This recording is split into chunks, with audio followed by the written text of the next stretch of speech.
Ladies and gentlemen, it's just a little past 1:30, and we'd like to be on time. We are pleased today, certainly, to have our 3rd District Congressman Frank Lucas with us. This is that time of year where they're going around doing public meetings, and it's always a pleasure to have the congressman in town. I've known Congressman Lucas back when he was just a tiny little House member in the Oklahoma House of Representatives. They had him stashed away in the corner of the 5th floor of the Oklahoma Capitol, and of course now our Republican leadership is front and center, and I'm sure Frank is awfully proud of that. But he was a great state representative, and he's been a wonderful congressman.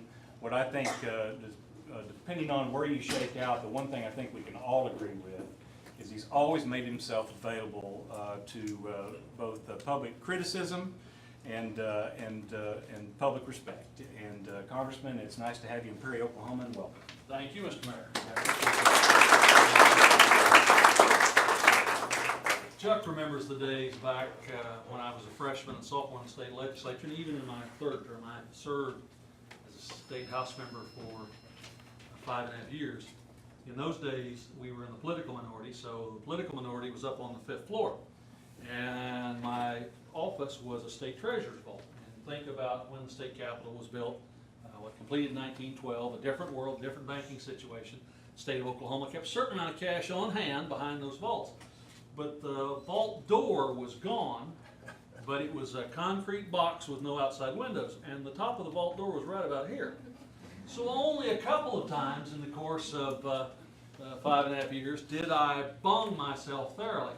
And I used to kid my colleagues in all the other offices back in the old Cold War days not to worry if something happened at Tinker Air Force Base, if the world came to an end. I would be floating in this concrete box up on 5th floor of the state capitol after everything else was gone.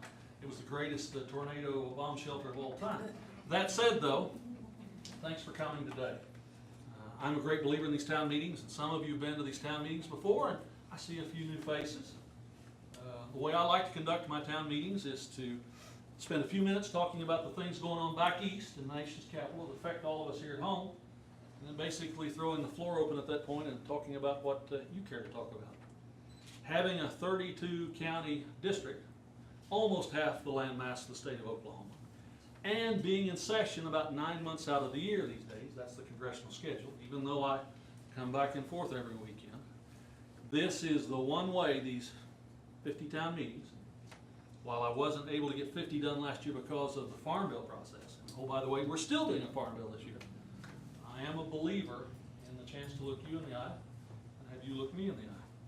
That said, where are we back east? Well, we're out right now customarily, as we always are for the month of August, doing town meetings, or at least I hope my colleagues are doing town meetings. We return after Labor Day next week.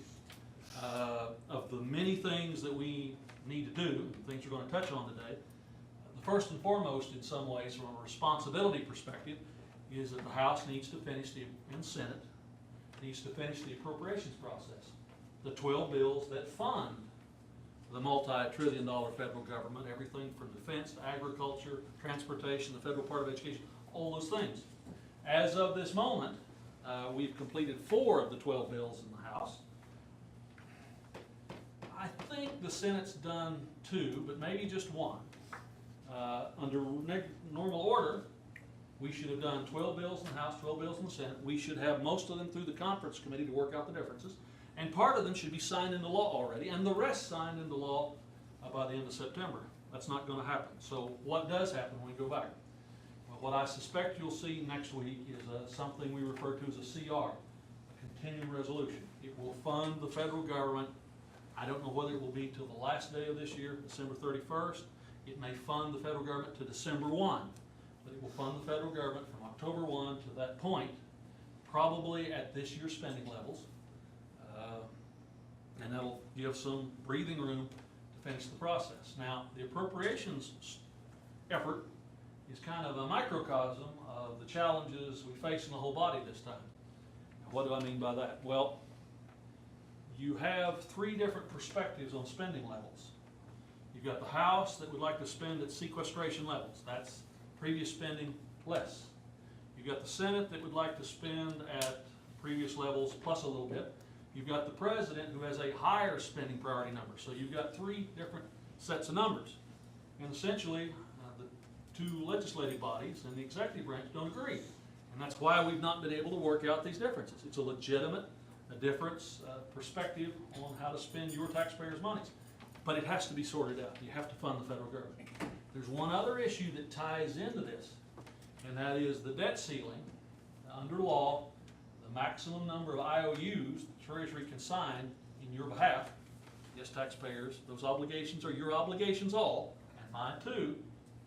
That debt ceiling authority will be maxed out somewhere between mid-October and mid-November. So whatever happens on the debt ceiling gets factored in to the funding for the new year. So that's all out there in the mix. And if that's not enough of a challenge,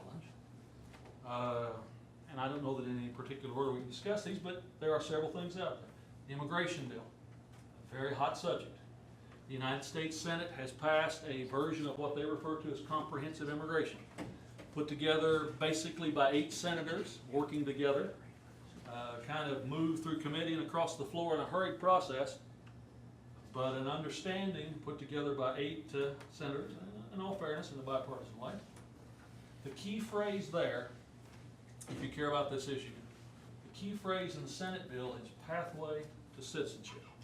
That's the key phrase. Now the House is taking a different approach.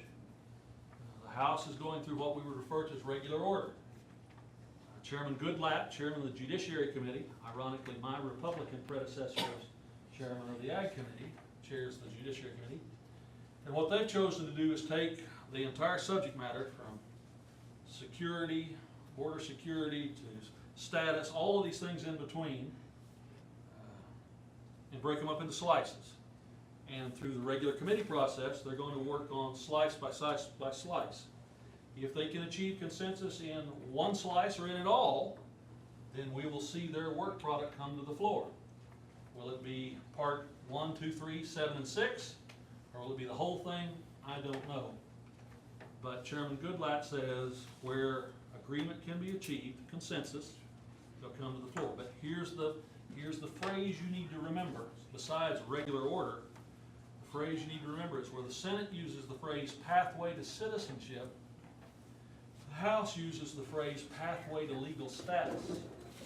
Now, I'm not an attorney, but that's a huge difference between citizenship and status. The bottom line is this. Don't hold your breath. I don't really see how an immigration bill gets signed into law this year. Some more topics quickly, and I'll try and speed up. The ongoing discussion about the NSA, National Security Agency, the I Spy folks who were set up to listen to conversations and read communications going on outside of the United States. Bear this in mind. Since the 1940s, you've had jurisdictional areas in the hands of different entities. The FBI, as it has been since the First World War, still is the primary source for addressing, call it espionage, call it intrigue, call it whatever you want to, in the United States, and issues involving U.S. citizens, Federal Bureau of Investigation. The CIA was created from the old military intelligence service of the Second World War. Their main challenge is dealing with other government spy entities or intelligence agencies, however you want to describe it, the I Spy stuff, the James Bond stuff. And what has become the NSA, the National Security Agency, was a creature created to listen to the rest of the world. Now, I think we all knew in Congress, maybe men in the outside, all knew and understood that in addition to listening to the outside world, if we as citizens were making calls to interesting places, we were going to be listened to. You call North Korea, you call Moscow, you call a variety of Iran, the machinery was gonna trigger and they were gonna pay attention to what you were saying. I don't think that bothered most people. What's caused such a hullabaloo, to use the expression, and pardon me for that, is the steady drip of information that's come out over the last 2 months about what all they've listened to inside the United States. It was never the intent for them to watch you and I send text messages back and forth, or listen to you and I make phone calls back and forth in the United States. And if there was a problem in what we were discussing, that was somebody else's jurisdiction anyway. FBI, court orders and all that. I'm not sure what will ultimately happen when we return, but I will tell you all of the stuff that's come out. And I'm Ag, remember, committee, Financial Services Committee, Science Committee. I'm not a part of the I Spy Committee, but I would tell you, I think I'm like a lot of other members. I've been quite surprised, underwhelmed by what all's come out. So expect a lot of some effort on that. What else? Farm bill. Along with Main Street and the energy business, agriculture, economic core of the 3rd District of Oklahoma. Where are we? Well, last year the Senate passed a farm bill out of committee and across the floor. The House passed, and I chair the committee in the House, passed the bill out of committee. We could never secure floor time. Congress works in 2-year cycles. Last December was the end, basically, of the previous cycle, so we had to start over. Senate once again has passed their version of a farm bill out of committee and across the floor. They're waiting to go to conference.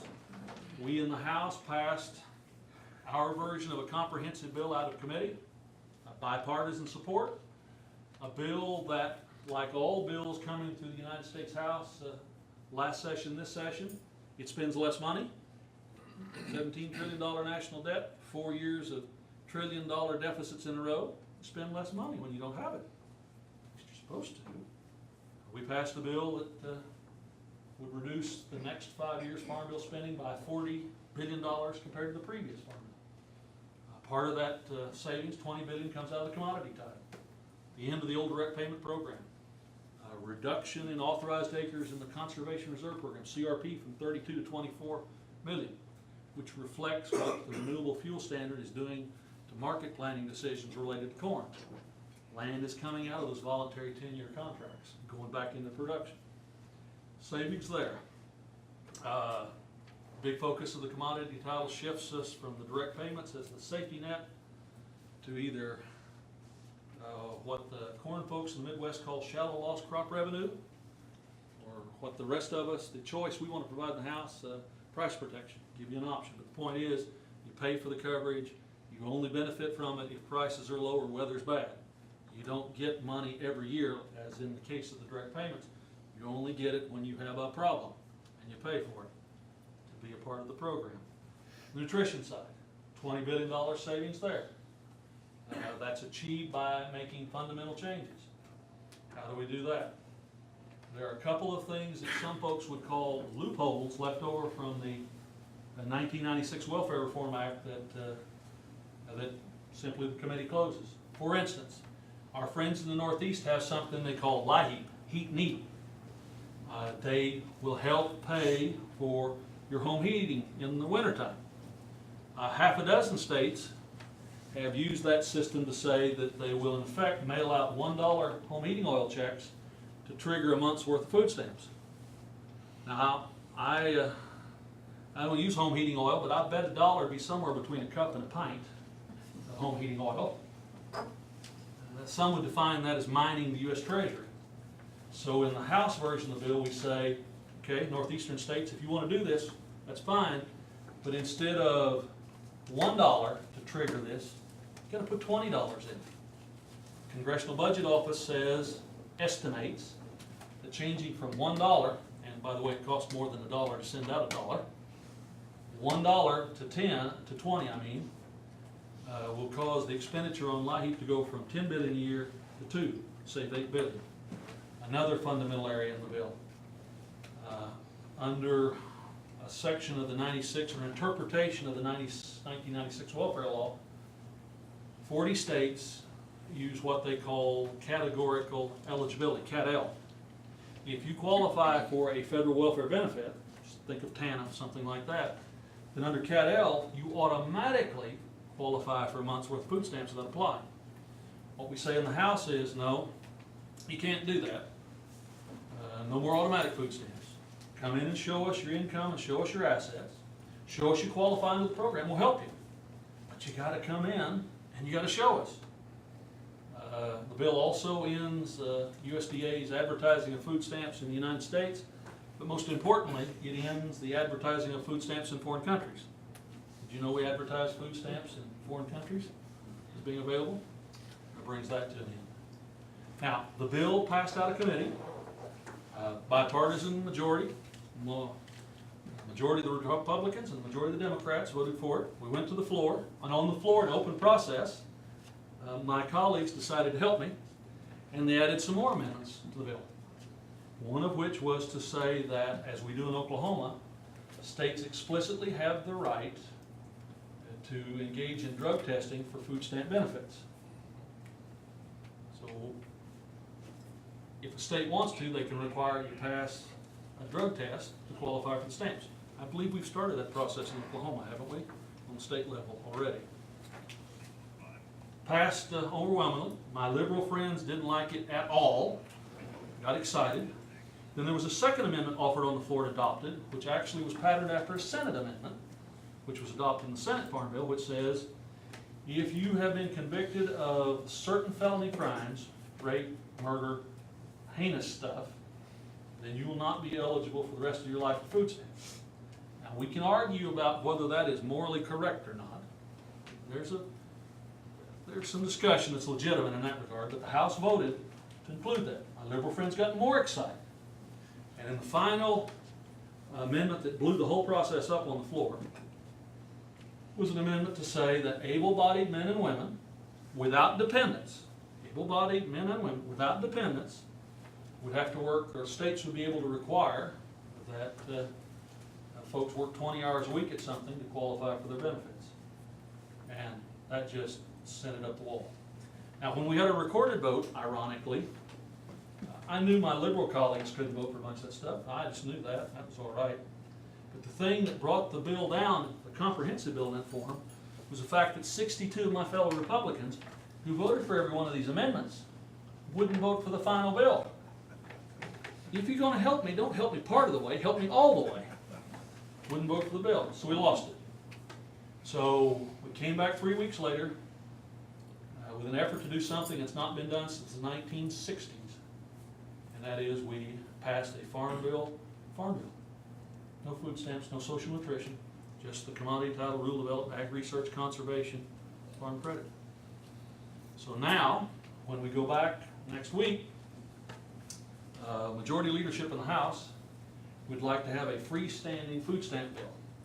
If they can secure the votes, that'll come to the floor for a vote. If it passes, then we'll take the two House bills and the Senate bill and we'll go to conference, work out our differences. Hopefully appoint conferees at the end of the month. If leadership can't secure enough votes for their freestanding food stamp bill, which by the way I understand will have $40 billion in reform, $20 billion more than what the committee did. If they can't get the votes to pass it, we'll be released to go to conference with what we have. But it shouldn't be this hard to pass a farm bill. It shouldn't be this hard, but it is a challenge and it reflects the environment that we operate in. Now, if we don't vote on food stamps next week, it will be because the next subject has come to the boil, which is cereal.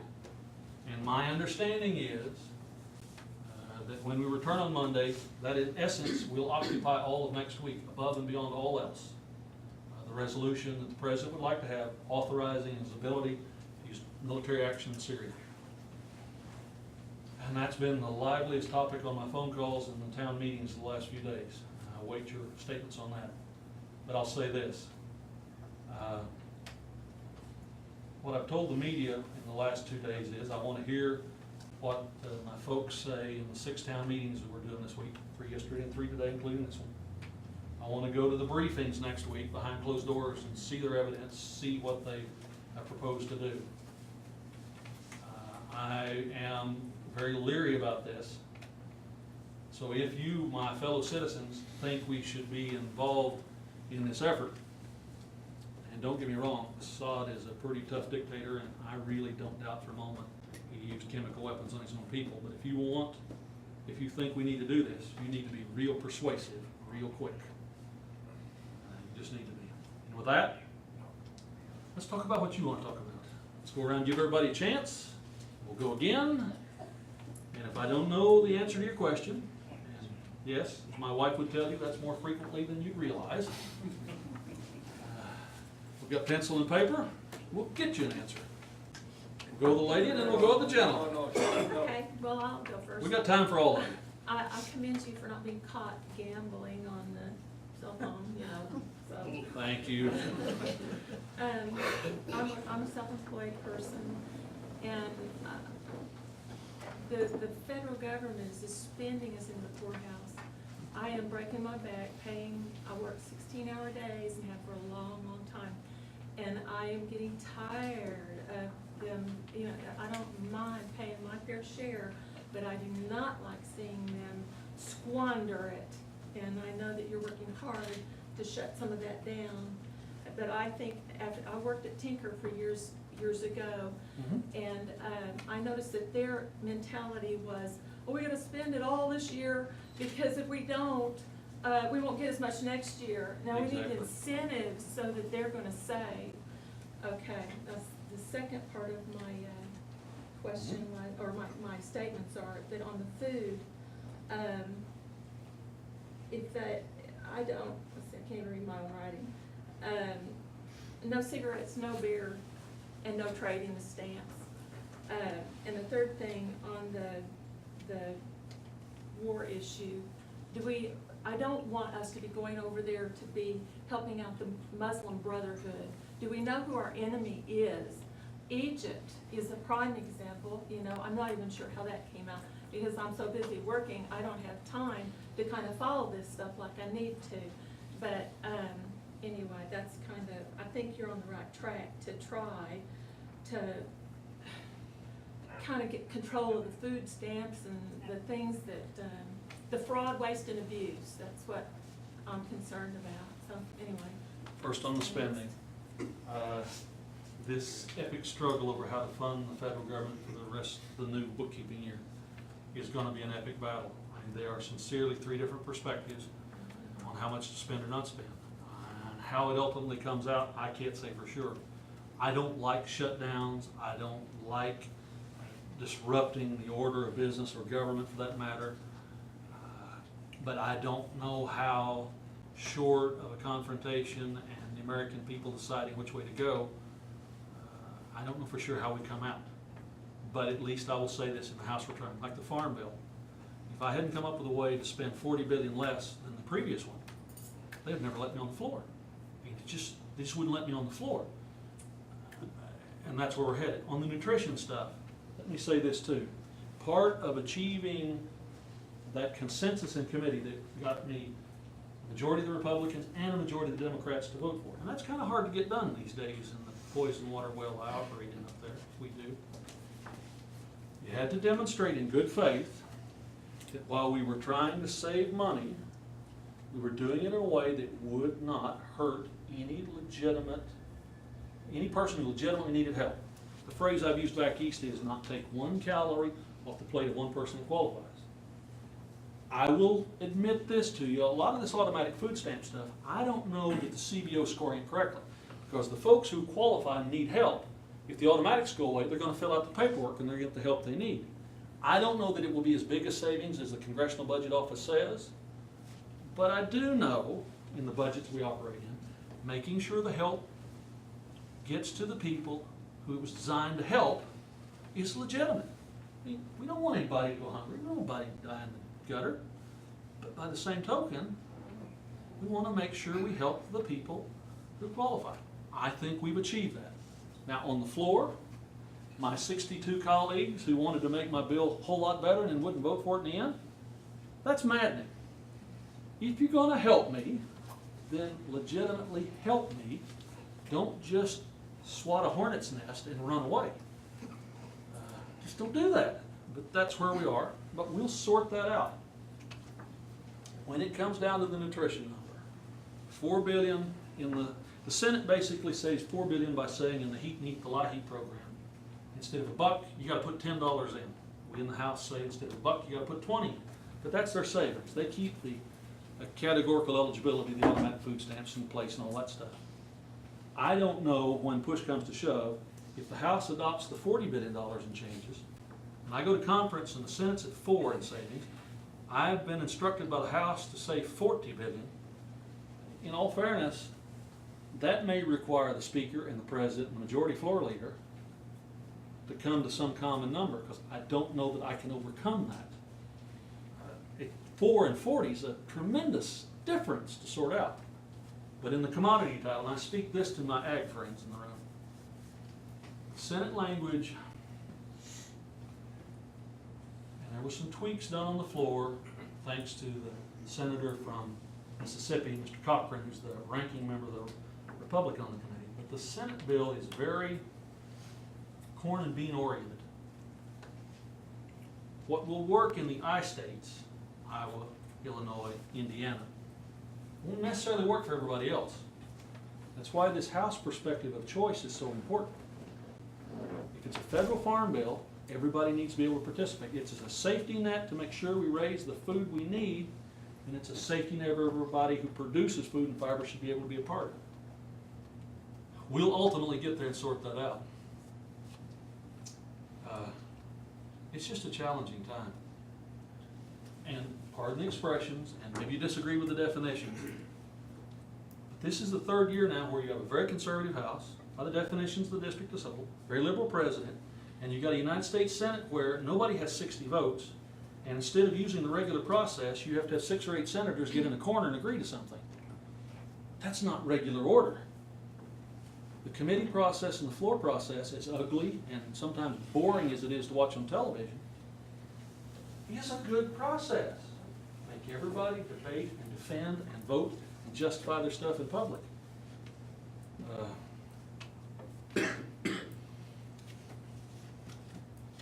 We just, in 14 and in 16, folks have to decide which way we go in this country. Anyway, Now, yes, sir. Farm bill, what's coming about, it's gonna be just as good as possible. Yes, I hope. And now, I've been following the grain prices and the production on various things, and I see where we're going. On your corn, they're talking about root rot now. Well, we don't know what that's gonna be. But Also bear in mind, more for our friends in the room, we're at the point in time where the crop will start to be harvested soon. Our commodity trader friends in Chicago like movement in the market. That's why one week you'll hear about the dangers of an early frost, next week you'll hear discussion of root rot, the next week the Chinese are going to have a big crop, the next week the moon's falling. I'm a little cynical, but those are the kind of things that make the market roll. yeah. And when you're making money on movement, you need it to roll like the ocean. So they're targeting the corn price at about $3.25 to $4.50, someplace in there. The crop could potentially be that big, yes. Now, the other deal is, we talked about this a long time ago about the immigration bill. Mhm. And I said that University of Pennsylvania said there was 3 ways to take care of the Social Security problem. Legalize the aliens, Mhm. get them paying taxes. Put a substantial number of new payees into the system, contributing to the trust fund. Right. Yeah. Third, the second one, this was a good one, do away with birth control pills and get more kids on the ground. Okay? I didn't touch that one then, and I won't touch it now. You remember that? And the third one was do nothing. Now, here we are. We have come up to a serious crisis on our workforce. Yep. The grand retirement home up in the sky, we're all headed for it. There's a whole bunch of this going on. I hope we are. You know, and there is a need for, and this one I read think out of the University of Pennsylvania, and said that we need the immigration bill to come about so that the minority of people that's in the United States can come in and fill in where we have been in our jobs. And therefore, they need to, our school systems and stuff, need to go for education. We're gonna have to have more, better skilled people coming to us. That's, you know, like 6, 7 years old right now. When they come out into the workforce, they're gonna have to be more skilled. The groups of people, the minority people, total package, their wages are down. They're not up with the skilled people. And they're gonna have to come in and go up and try to fill in the gaps that is gonna be coming. And due to the and we're gonna have to have more taxes. And we're gonna have to, so we need immigration. Something's gonna have to be done. Every generation's had its own group of immigrants. Yeah. You think about the Mexicans now, the Hispanics, I guess is the phrase we use, but before that, I mean, who built the railroads from the west and the railroads in the east? It was the Chinese on the west coast and the Irish on the east. Yeah. My German ancestors dug the canals before that. The Englishmen who were indentured servants in Virginia, I believe is the phrase. Yeah. And before that, I don't disagree with the premises that you spell out. The challenge is how to address this in a way that all our neighbors will support. Yeah. Citizenship is a toxic phrase in front of most folks, That's right. because that implies becoming voters, and that dramatically changes the dynamic. The House perspective of legal status at least acknowledges we need the labor force, and also acknowledges that we're not prepared to make the political changes that would come from 10 or 12 million new voters instantly overnight. With all the stuff going on, I just don't see how anything gets done this season. And I can't quote you the exact number now, because the last time we discussed this, I think I had a statistic about how much money was in the Social Security Trust Fund that could not be attributed to real Social Security numbers. People who come in, work, buy a number, buy an ID that matches the number, pay into the Social Security Fund that's held out by their employers, and then disappear before Social Security can get around to asking, who is this person that's not real? Yep. I mean, it's hundreds of millions of dollars. And all the rest of us benefit from it, because it'll never be attributed to a real person. We'll all benefit from it, yeah. Now, this Syrian deal, that is a terrible issue. We shouldn't get involved in it. But now, if we're gonna get involved with it, we do have a whole bunch of neutrons that we got sitting around. Why don't we sort of... Now you're being too straightforward here to be practical diplomatically. Yes, I understand where you're going. Airmail them over there? The short answer is, if anything I've learned from the Iraq and Afghanistan experience is, as long as the Sunnis and Shiites, the two main factions of Islam, go after each other, and they have since shortly after Muhammad, depending on your faith, died or ascended, they're just not going to stop. This is a blood feud that goes back to 680 AD or something like that. It just isn't going to stop.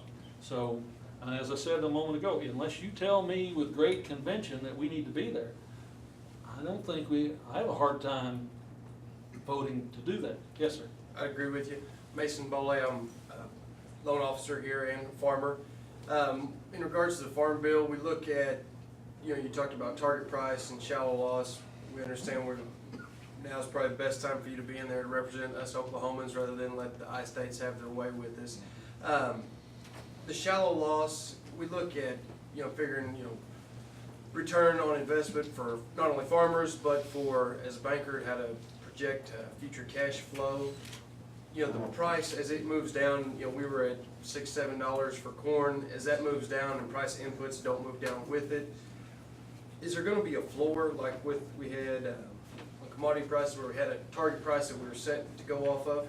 Yes, I can't give you the number off the top of my head, but even for a corn producer, you would, in the House bill, you'd have a choice between the shallow loss revenue system or price protection target prices, as my neighbor Pat Roberts prefers to call it in Kansas. Yes, there'll be a number. I can get you that, dig it up. And I would also say all those numbers are subject to tweaking until the final bill is put together in conference. But yes, you'll have a choice. I personally believe that a majority of corn farmers around the country, if given a choice, will go with price protection. They will say, shallow loss is based on the assumption that the good times are going to last and you need a payment if there's a deviation. It's an 11% price swing for a 5-year average. You'd need a deviation. Most farmers are going to say, I don't need the good times to be kept the best. I just need to make sure that I don't have another 1983 or another 1973 or another 1933. That's the perspective. And from the House argument, and there's some leeriness amongst certain of my colleagues in the House on this. Simple fact is, if prices stay good, there's no payments. Remember, that's the thing that's caused us the most grief under the direct payment program. While it was the most accountable as a banker, you knew where your customer stood, you could plan with him or her for 5 years and they signed the farm bill, it drew us the most angst. You're paying people to do nothing? You're paying people every year no matter what the price is? How horrible! Well, my friends, in the world we do business in, international trade is critically important to production agriculture. Because remember, we've been exporters since colonial times. It doesn't matter which colony you're a part of in North America. We've been exporters of agricultural products. The direct payment was the most World Trade Organization, WTO compliant, green box, non-defined as market distorting. It gave us the tools to win our struggles with the Brazilians and the Australians and the Canadians. But it's politically unsustainable. So the committee perspective is, how do you come up with a safety net that's still a safety net, that I can persuade 380 of my colleagues who don't have a clue where their dinner came from, that this is a workable, viable alternative that actually makes a difference. So, short answer is, we'll have to have choice. You can't just have shallow loss. It won't work for wheat, it won't work for cotton, it won't work for rice or peanuts. I've said this before and staff rolls their eyes because they think it'll get me skewered back east. But bear this in mind. My grandfather Lucas was born on a corn farm outside of Peru, Indiana in 1899. Now, if you compare the farm he was born on to the farm that I was born on, which my sister owns to this day, family homestead, we measure every place on that farm. You measure the soil in inches. There's nowhere you can measure it in feet. But I've been to that farm where my grandfather was born in Miami County. They measure their soil in feet. Feet! I was probably 17 years old before I knew that you could have a prayer coming from Roger Mills County, Oklahoma, that didn't call for rain. School, which dates me, church, community, family, get together. And it was just invariably, if there was not a call for rain, it was not complete. We couldn't say amen yet. But my friends in the United States actually pray for dry weather to plant, and they pray for dry weather to harvest. It's amazing. And then they've got one other thing that we don't have, or not to the degree here, I guess it matters as much. The renewable fuel standard. A requirement, this is a bill out of Energy and Commerce, not Ag, that we produce 15 billion gallons of ethanol a year to blend with the gasoline, make it burn cleaner. That means about 40% of the corn crop goes to the ethanol cookers to make ethanol. And if you're a refiner, turning that still, whatever you want to call it, turning that corn into ethanol to sell to the gasoline refineries to blend, you pay the top price because you need the highest possible alcohol yield. So you take the best crop, then the next best part of the crop goes into the human food chain. Canned corn, sweet corn, all that sort of stuff. And the livestock folks, then, we get what's left.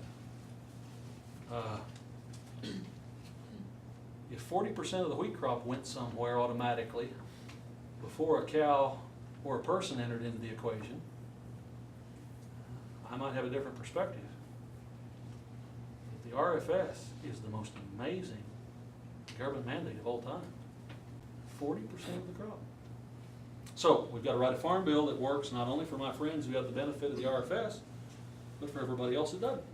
That's what we're trying to do.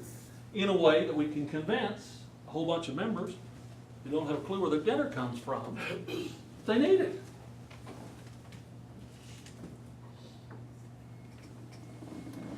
Sorry about the tirade. Yes, sir.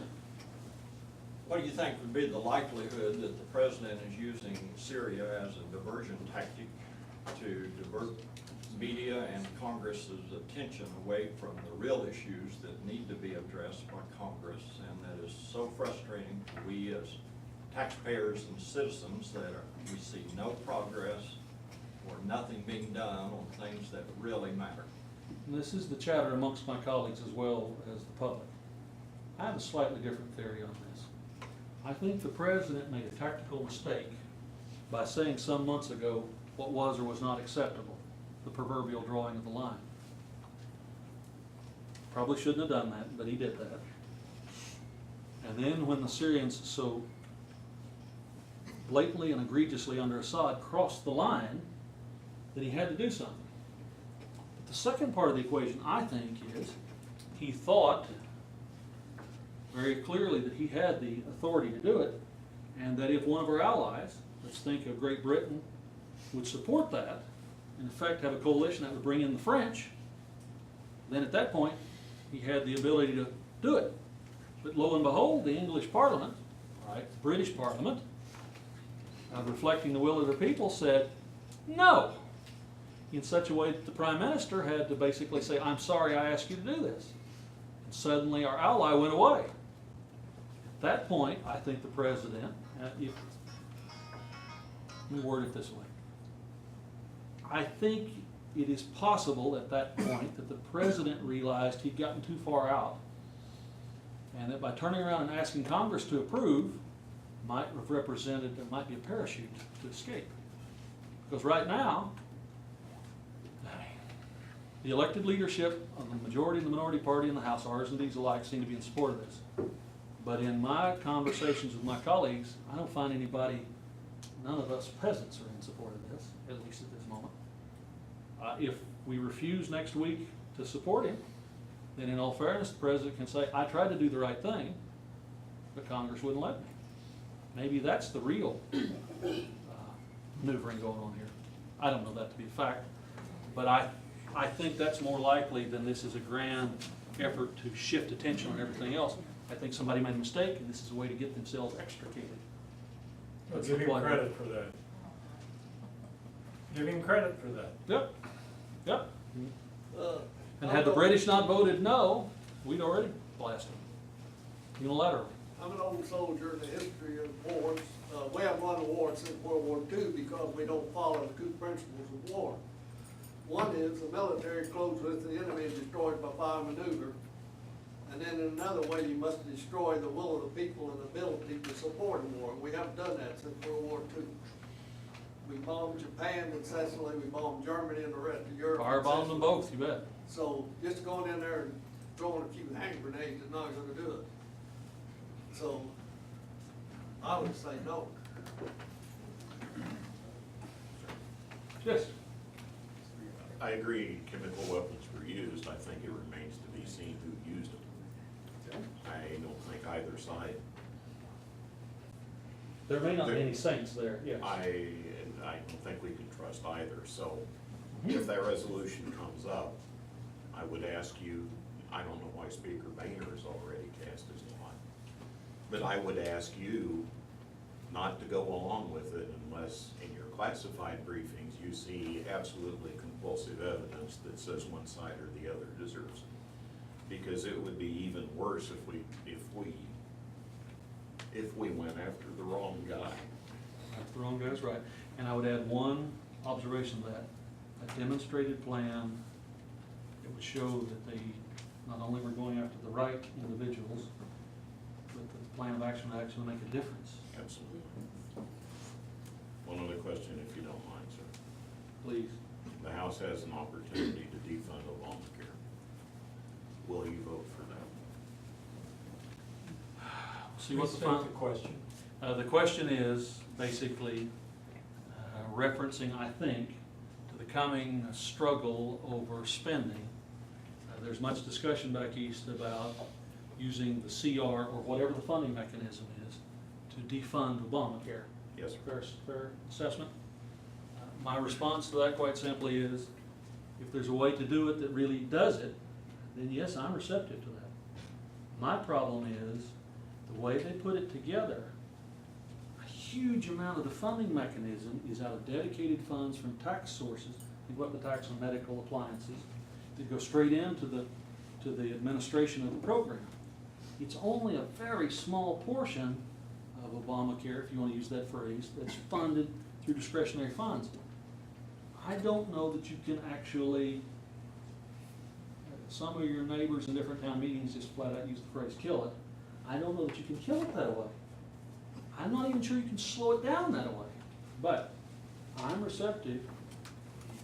In all fairness, even though employers will not be required on January 1 to provide health insurance to their employees, the president backed that up unilaterally by a year.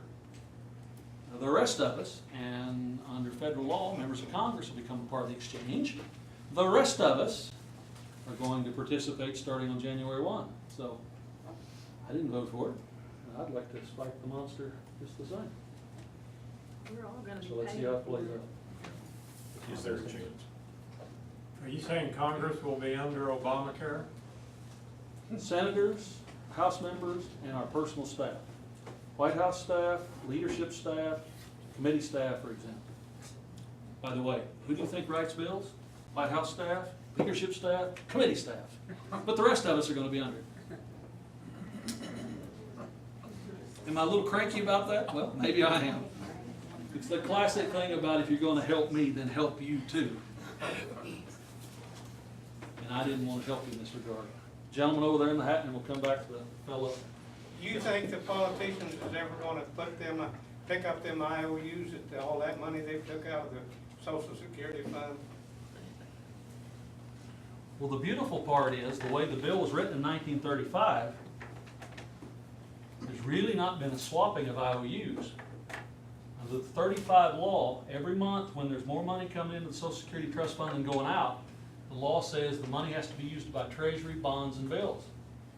Since 35, you've been funding the federal government out of the Social Security Trust Fund. That filing cabinet in West Virginia under that Granite Mountain is full of Treasury, bonds, and bills and notes. IOUs, right, Chuck? That's what basically the instrument is. When they talk about, bear with me for a moment, when they talk about the shock coming to the system, that is when we get to the point where the trust fund money coming into Social Security will no longer match the money going out, there's several years worth of trust funds to IOUs to be cashed out. The problem is, if the federal government's still running a deficit at that point, they got to borrow enough money to run the government, and then they got to borrow enough more money to pay back the IOUs. And suddenly, that becomes a lot of money to take out of the capital markets. Now, somebody in the room's going to say, but Bernanke's been floating these bonds and printing this money and playing this game now since 2008. That can't go on forever. You can't continue using the open market process to create bonds and buy them back. He's basically printing money. It's just, instead of a printing press in the corner like the German national government used in 23, it's a more dignified process here, but it's still creating money. That has to stop at some point. What's real interest rates now? I mean, if you're a saver, what would the super now account be? 0.2 of a percentage point maybe? A multi-year CD, 1% or a quarter or a tenth or something? That's not real. killing us. For with it. 500 years, the real rate of interest above inflation has been 4%. Fair statement, banker friends? For 500 years. And for 5 years now, the real rate of interest has actually been a negative number when you take out inflation. This cannot continue. Point is, they've not been stealing from Social Security. They just set the system up on day one so that you finance the federal government. And point number two is, they can't go on forever, because it's like quantitative easing. At some point, you have to let the markets really work. It's like a rubber band. You stretch it out far enough, sooner or later it's going to snap.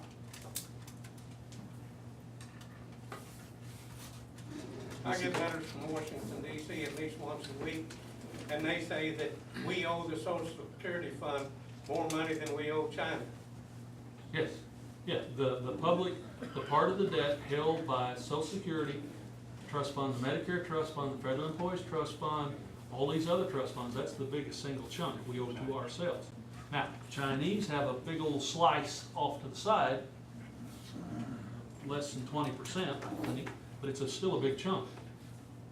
But the point is, until we learn to live with our means, to live in a balanced budget, and turn off the printing press, and slowly get back to a rational, market-driven economy, there's some real dangers. You know, the last bubble we dealt with, the housing bubble, not so much in our part of Oklahoma, but on the east and west coast. Remember artificial prices? There was a time when houses in the big cities were going up between 10 and 15% a year for 3 and 4 years. That's not real. That's not possible, by the way. That's a bubble. Look at the price of farmland in the Midwest between the renewable fuel standard and what's done to the price of corn. Some of you in this room remember land prices here in 79, 80, 81, and 82. Remember? Remember what happened to us when reality snapped back into place?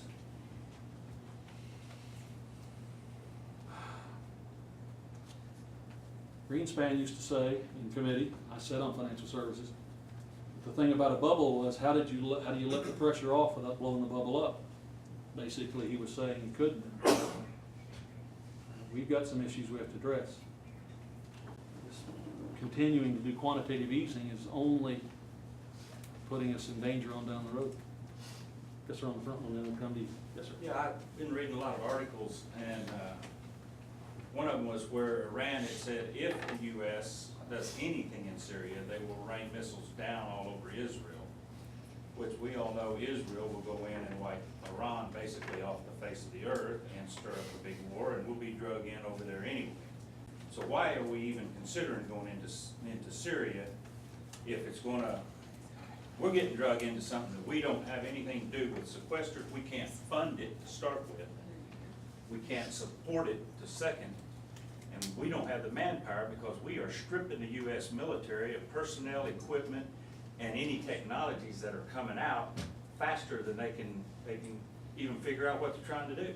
So it's a moot question in my point. We don't go in because we can't do it if we go and start it. All valid points, all valid points. I had a constituent chew on me in Medford yesterday about supporting continued military spending. And I finally looked at the guy and I said, in all respect, when we're completely out of Afghanistan, we're basically out of Iraq now, you're going to have to continue present military spending levels for at least 5, maybe 10 years to replace all the wore-out equipment, to put everything back together, to have the incentives to get people to want to stay in the voluntary military. That's just to get back to where we were before all this started. He made me think of my grandfather's old expression, the guy who fell out of the well, was the look on his face. But that's the truth of the matter. We have a tired, wore-out military.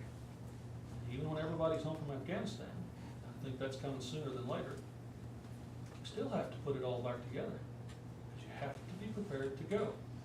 There are people around the world who so misunderstand us or dislike us. You have to be prepared to defend yourself. Yes, sir. I have some questions I'd like to ask. I will try to answer, sir. Go one at a time, so I don't. Please, that's my simple First one. one is, I think on the Syria matter, you know, we're not the world's policeman, we're not the world's caregiver. We have no business being over there. we got our own problems in this country, and we need to address those first, in my opinion. Does the law require the federal government to have a budget? Yes. When's the last time we had one? The last time a budget was signed into law by the president,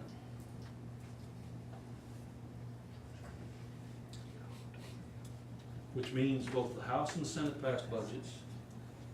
The House and Senate went to conference and worked out a common budget, and the president signed the budget, I don't know, 10, 12 years ago, every bit. I mean, in the last 10 years, with the exception of 2, we've passed budgets in the House. But it may be a dozen years since the ones made it all the way to the president. Why don't we have a budget? I'm sure the city of Perry has a budget. They have a budget. I'm sure the city of Enid, I know they have one, because I did it for 14 years. So I know they have a budget. And I can't understand why the federal government doesn't have a budget. I mean, it's no wonder we're trillions in debt. I think it's reported that we're 16 trillion in Up debt. on 17, yes. Well, there's an economics study from a Harvard economist that says it's not 16 trillion. When you throw in It's all the actually obligations. 222 trillion. I don't know if it's that big, but it is a whole lot bigger than 17. And sooner or later, the bubble's gonna burst. Here's another question. With the financial condition of this country, why are we funding all these other countries? There's a study that says, I think there's like 190 to 194 known countries in this world at any one point. We're funding, in one way or another, 90% of them. Why? We got our own problems. We should not be paying these other countries anything. If we have to buy their friendship, we don't need them, and that's my opinion. It didn't work in 3rd grade, doesn't work now, that's true. We spent about 17, 18 billion on foreign aid. I'll be honest, I've never voted for the foreign aid bill. Foreign aid's a fascinating creature to watch, just to observe politically. It is a combination of what I would describe as 2 big sources. A lot of the folks who drive the foreign aid boat are people and individual companies, corporations, that then turn around and sell products that are paid for those foreign aid dollars. That's a part of the incentive. Then there is a constituency of people who want to take care of their old home country. And of this, I think more than the least. You remember President Carter and the Camp David Peace Accords? 79, maybe 78, somewhere in that period of time, maybe 77. From that, the biggest chunk of foreign aid goes to Egypt, Jordan, and Israel, where you essentially pay people to be nice to each other. I don't know that that's been successful, but that's where the biggest chunk comes. And you have advocacy groups on behalf of Israel, Jordan, and Egypt who spend a lot of time lobbying members of Congress in their home districts. There are ethnic communities around the country that have substantial Jordanian descendants and substantial Egyptian descendants and people who identify with Israel. They push it together. So short answer is, I don't vote for it, it happens, but it's folks who are selling products and folks who are trying to take care of the people at home with your taxpayer dollars that make it happen. Second, next question. Gun control. Gun control. I'm a Second Amendment guy. I've never voted for any of the stuff, but I serve with a lot of people who don't trust you and don't want you to have the ability to arm yourself. This is an ongoing struggle. One of the areas where I have tried to work on something is with Senator Inhofe on the ammunition issue. Ammunition's been kind of difficult the last 2 or 3 years to buy. Senator Inhofe and I have introduced what we call the Ammo Act, which basically says any federal agency, you're going to laugh on this next line, but it's just the way it had to be done. Any federal agency that has more than 2 years of ammunition on hand, based on their last 5 years of consumption, can't buy any more bullets for 6 months. You'd be surprised the number of federal agencies that have 2 years worth of ammunition on hand. Why are they buying billions of guns? Why? They will give you all sorts of answers in the committee about we have so many practice sessions, this and that and the other. I would tell you that my understanding is the amount of bullets that Homeland Security says they use in practice is 2 or 3 times, I believe, what the United States Army uses in practice. And they're the people who train to shoot for real every day, supposedly. So, I'm not in favor of any additional gun control. Maybe someone disagrees with that, but I'm not either. did we finish the list? Ethanol. Ethanol, jurisdiction of the Energy and Commerce Committee. Opposed to that. Why do we have ethanol? Because the first presidential caucus, a state in the country, is a place called Iowa. Iowa is a cornfield with a few houses in it. And they have leveraged, maybe with the exception of John McCain, they've leveraged every president, at least since Ronald Reagan, on this issue. And ethanol at different times has made, in my opinion, about a $2 difference in a bushel of corn. You'd be out there lobbying too if it'd make that kind of a difference. At least Energy and Commerce has acknowledged, they have the jurisdiction, that there's a problem. And Freddie Upton from Michigan has appointed a working group on the committee to look at ethanol. Now, I'll be honest with you, they're not looking at the price of corn for cow feed. They're not looking at how it's changing planting patterns. There's this issue about the certificates that the refineries have to purchase. If they don't have the ability to use the ethanol or enough ethanol to blend with their gasoline, there's a certificate they buy. Used to be 5 cents a gallon, now it's $1 and something a gallon. It is messing with the price of gasoline in a big way in this country. I think we get a little relief on that. RINs, or I forget what the, yeah. RINs. Yes. There's potentially some relief on that, but if that opens it up, and I say to my corn farmers who get very excited about this, I say, you better hope for a big crop. Because if we get a big crop and the price of corn goes back to a more historic level, then the pressure will be off.